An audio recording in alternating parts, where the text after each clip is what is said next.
ಸಂಡೂರಲ್ಲಿ ಬಂದಿದೆ ಕಾರಣ ಏನಂತ ಹೇಳಿದ್ರೆ ಜನಗಳು ಎಚ್ಚೆತ್ಕೋಬೇಕು. ಯಾಕಂದ್ರೆ ನಾವು ನಾಡನ್ನ ನಾಶ ಮಾಡ್ತಾ ಹೋಗ್ತಿರ್ಬೇಕಾದ್ರೆ ಕರಡಿ ಎಲ್ಲಿ ಹೋಗ್ಬೇಕು? ಈಗ ಪ್ರಾಣಿ ಪಕ್ಷಿಗಳು ಎಲ್ಲೆಲ್ಲ ಎಲ್ಲಿ ಹೋಗ್ಬೇಕು? ಅವು ಕೂಡ ಕೋರ್ಟಿಗೆ ನಮಗೂ ನ್ಯಾಯ ಕೊಡಿ ಅಂತೇಳಿ ಕೇಳಕ್ ಬರೋ ತರ ಆಗಿದೆ ನಮ್ಮ ಸಂಡೂರು ಪರಿಸ್ಥಿತಿ. ದಯಮಾಡಿ ಕರ್ನಾಟಕ ಜನತೆ ಹಾಗೂ ನಮ್ಮ ಸಂಡೂರಿನಲ್ಲಿ ಇರ್ತಕ್ಕಂಥ ಸರ್ಕಾರಿ ಅಧಿಕಾರಿಗಳು ಕೂಡಲೇ ಎಚ್ಚೆತ್ಕೊಂಡು ಈ ಸಂಡೂರಿನಲ್ಲಿ ಈ ನಾಡು ಏನು ನಾಶ ಮಾಡ್ತಾ ಇದ್ದಾರೆ, ದಯವಿಟ್ಟು ಇದನ್ನ ಇಲ್ಲಿಗೆ ಕಾಡು ನಾಡನ್ನ ನಾಶ ಮಾಡ್ತಕ್ಕಂಥದನ್ನ ನಿಲ್ಲಿಸಿ ಒಳ್ಳೆ ಪರಿಸರವನ್ನು ಸೃಷ್ಟಿ ಮಾಡ್ಬೇಕಂತೇಳಿ ತಮ್ಮಲ್ಲಿ ನಾವು ಕೇಳ್ಕೊಳ್ತೀವಿ.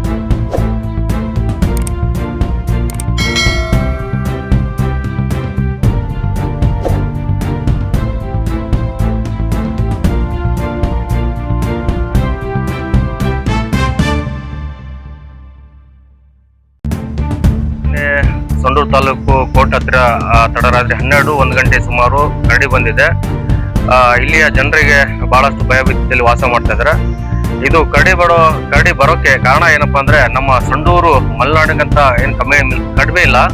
ಆ ನಿಟ್ಟಿನಲ್ಲಿ ಇದು ಅತಿ ಹೆಚ್ಚು ಕಾಡು ನಮ್ಮ ಸಂಡೂರಲ್ಲಿ ಬೆಟ್ಟ ಗುಡ್ಡಗಳು ಮರಗಳು ಬಹಳಷ್ಟು ದಟ್ಟವಾದ ಅರಣ್ಯ ಪ್ರದೇಶ. ಈ ಅರಣ್ಯ ಪ್ರದೇಶನ ಕೆಲವು ಗಣಿಗಾರಿಕೆಗಳು ಮಾಡ್ತಾ ಕಂಪ್ನಿಗಳು ಆ ಒಂದು ಗಣಿಗಾರಿಕೆ ಆಸೆಗೆ ದುರಾಸೆಗೆ ನಮ್ಮ ಕಾಡನ್ನೆಲ್ಲ ಕರೆದುಬಿಟ್ಟು ಅಲ್ಲಿ ವಾಸವಾಗ್ತಕ್ಕಂಥ ಪ್ರಾಣಿಗಳು ಪಕ್ಷಿಗಳು ಇವತ್ತು ನಾಡಿಗೆ ಲಜ್ಜೆ ಇಡ್ತಕ್ಕಂತಿದೆ. ಹಾಗಾಗಿ ಮುಂದಿನ ದಿನಗಳಲ್ಲಿ ಎಲ್ಲಾ ಪ್ರಾಣಿ ಪಕ್ಷಿಗಳು ಸಹ ಒಂದು ನಾಡಿಗೆ ನುಗ್ಗುವಂತ ಪರಿಸ್ಥಿತಿ ಬರೋದ್ರಲ್ಲಿ ಅನುಮಾನವಿಲ್ಲ. ನಾವು ಸಾರ್ವಜನಿಕರು ಮತ್ತು ನಾಗರಿಕರೆಲ್ಲ ಎಚ್ಚೆತ್ಕೊಳ್ಬೇಕು.